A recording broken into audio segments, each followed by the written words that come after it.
El nostre model ara mateix no és un model incompatible amb el que s'està portant a terme.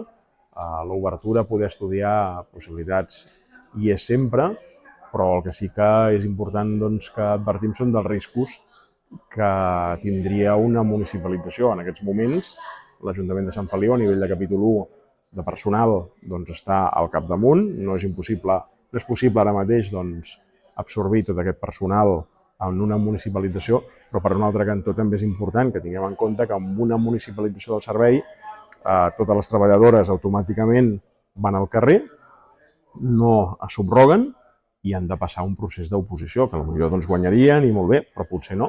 Potser es presentarien altres persones que potser algú acabarien portant-se a la plaça perquè seria un procediment obert. Ara que ja estem a l'Ajuntament, els informes que ens han dit que una gestió municipal directa des de l'Ajuntament no és possible per tema jurídic, de tope de despesa i que no és assumible per a un ajuntament com el de Sant Feliu agafar de sobte aquest servei municipalitzat directe. Sí que és veritat que nosaltres hem estès la mà moltes vegades al sindicat per fer una reunió i poder comparar notes, idees i poder trobar una solució conjunta.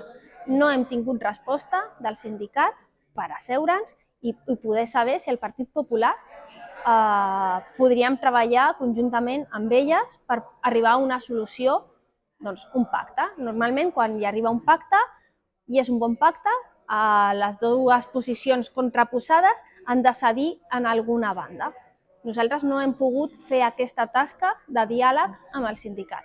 Llavors, jo aprofito el fet de Sant Feliu per tornar a estendre la mà, a asseure'ns i poder parlar-ho. Però el sindicat OSAT està allunyat d'aquesta visió que ha desmercantilitzat el servei d'atenció domiciliària passant-ho al consorci.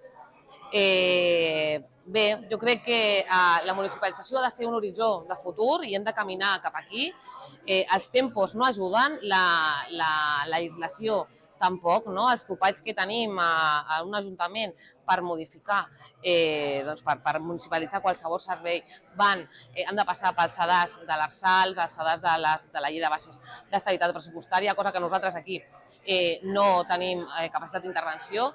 Llavors, jo et puc assegurar que en aquest Ajuntament s'ha fet tot el possible per millorar aquest servei, que és un servei prioritari d'atenció directa a les persones, que més Parlar de municipalització, malauradament, i ens agradaria dir una altra cosa, és depenent del marc legal que hi ha en el país, amb les lleis del règim local, etc. I parlar de municipalització d'un servei com aquest, amb tantes treballadores, és l'important, el gruix de treballadors que són, és fer volar colons, perquè ni una secretaria, ni uns serveis jurídics, ni ningú internament de l'Ajuntament, ni la normativa, per tant es podria tombar fàcilment per uns jutjats, en el cas, recolzarien una municipalització íntegra del servei. Per tant, nosaltres sempre hem dit la veritat, des que estàvem al govern i ara que estem, parlar de la municipalització d'aquest servei avui dia és fer volar coloms. El que s'ha de fer és anar millorant les circumstàncies d'aquestes treballadores cada cop que la concessió pateixi variacions. Ara hi ha una encomanda de servei, que és el que hem fet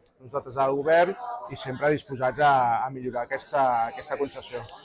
Que creemos que es un servicio esencial, que sí, seguramente habría que cambiar el método de gestión, pero que nunca era la municipalización. Porque primero, es lo que he dicho, si municipalizamos el servicio, todo el personal va a la calle y tiene que hacer un proceso selectivo.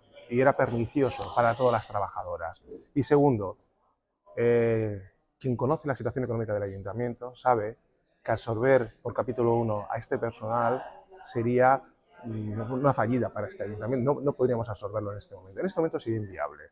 ¿Que puede hacerlo a través de una empresa municipal? Bueno, habría que estudiarlo. ¿Por qué? Porque las empresas municipales, según la LARSAL, nos obligan a que sean financieramente sostenibles. Y precisamente no es un servicio financieramente sostenible, es un servicio social en el cual hay que poner dinero. Con lo cual, yo sinceramente creo que hay que buscar un punto de encuentro, un punto en el cual evidentemente sus partes de lo que solicitan se les pueda dar, se pueda llegar a negociar, pero siempre desde una gestión como está actualmente, que que ya lo he comentado en el pleno, esta empresa, esta entidad que lo lleva ahora mismo es un mitjà propi, está considerado, es como una parte del ayuntamiento.